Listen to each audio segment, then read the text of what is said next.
Take two. This time I hit record. Some more breaking news out of Pam Bondi's Department of Justice regarding their review of Second Amendment cases and actions to address infringements on our right to keep and bear arms in federal court cases.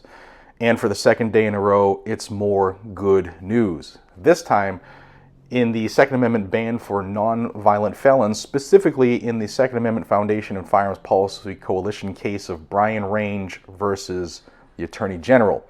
First, if you care about our Second Amendment rights, hit the subscribe button down below and ring the notification bell, because here on Guns and Gadgets, I cover the truth about what's really happening with our Second Amendment right every single day, and it's news that you're not going to see ever in the mainstream media. So support the channel by subscribing and liking.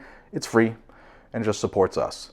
And a huge shout out to today's sponsor, CMMG. Whether you're building out your next tool, upgrading your kit, or looking for high quality components from a company that believes in the Second Amendment, CMMG has our back.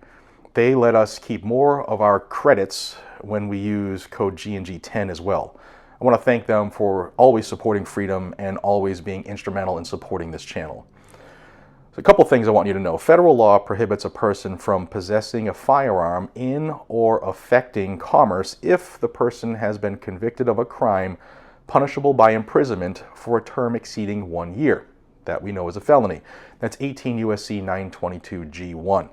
And that prohibition is subject to an exception for any state offense classified by the laws of the state as a misdemeanor and punishable by a term of imprisonment of 2 years or less. That's under 18 U.S.C. 921 A20B. Now, in 1995, Brian David Range was convicted of making a false statement in order to obtain food stamps. He was put on probation and paid $2,458 in restitution. And decades later, federal law still banned him from owning a gun for the food stamp violation. Now, state law classified that offense as a misdemeanor and made it punishable by up to 5 years of imprisonment. And as a result of that conviction, Section 922 G1 disqualified Range from possessing firearms for the rest of his life. He can never, ever protect himself with a firearm. Now, Range, along with Second Amendment Foundation and Firearms Policy Coalition, sued the Attorney General and the Director of the Bureau of Alcohol, Tobacco, Firearms, and Explosives in U.S. District Court for the Eastern District of Pennsylvania.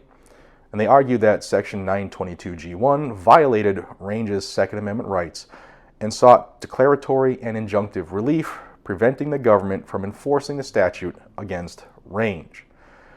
Now, the District Court initially granted the government summary judgment, meaning sided with the government. And then a panel, a 3-judge panel in the Third Circuit, affirmed or upheld that judgment. The court held at that time that the people constitutionally entitled to bear arms are the law-abiding, responsible citizens of polity, a category that properly excludes those who have demonstrated disregard for the rule of law through the commission of felony and felony equivalent offenses, whether or not those crimes are violent in nature. Now, the court also determined that even if Range falls within the people, the government had met its burden to demonstrate that its prohibition is consistent with historical tradition. But is it though? Now, the Court of Appeals granted a rehearing en banc, meaning the full court, and then it reversed and remanded the case. Now, the court first concluded that despite Range's conviction, he remained one of the people who have Second Amendment rights. It then determined that the government had not met its burden of showing that applying 922G to Range is consistent with this nation's historical tradition of firearm regulation. That's the Bruin decision. Now, the court stated that its decision was narrow and that it extended only to people like Range. So, the Department of Justice had until their midnight deadline last night, just a couple hours ago, to seek Supreme Court review by a certiorari request in that case. And Attorney General Pam Bondi allowed this deadline to come and to pass. This allows the pro-Second Amendment legal precedent in favor of nonviolent felons not being disarmed for life to stand. And that is a huge, huge development. Now, for the second day in a row, the Trump Department of Justice has taken action that is actually in favor of the Second Amendment. I'll have my video linked above if you don't know what I'm talking about in the first one. Now, a huge thank you to Second Amendment Foundation and Firearms Policy Coalition for pushing this case all the way to the Supreme Court. And if you want to support those who support you guys and gals, join SAF, join FPC, join GOA. Links are all down below. I get nothing out of them. Also, again, a big thank you to CMMG for sponsoring the channel.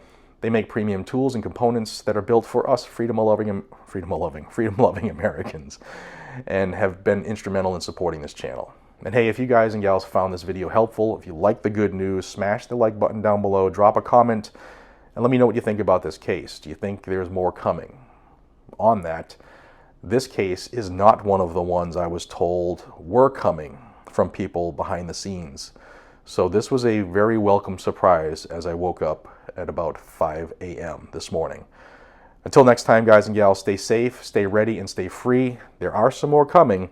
So if you want to stay in the loop, you want to be one of the first to know, then subscribe to Guns and Gadgets, because you will see it here before you ever see it on mainstream media. Appreciate y'all. Have a great day. God bless America.